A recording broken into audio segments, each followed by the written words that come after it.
fellow Kenyans. Hii leo nayo haiwezi. Why did we fight for democracy? Why did we fight for multi-party democracy especially? Damu ya watu wengine ilimwagika bana.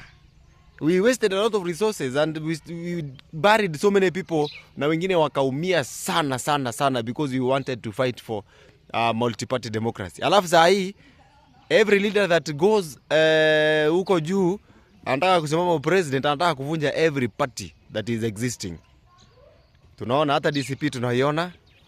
They are very busy killing all the other parties. So how can we trust them now? What tutawatrust aje? Ebu wacha vyama vyote vi thrive. And if this country people are not ready for what we call coalition government, because it has never been, muache tumalize kitu. Muache tumalize kitu. We are so bitter about it. And you know those ones who are killing Jubilee, ni Matiang'i wanajaribu kusema Matiang'i hawezi. I mean mnaua Matiang'i because you want to kill Jubilee, you want to kill Matiang'i. Sasa mnawatoa mnaweka kwa DCP.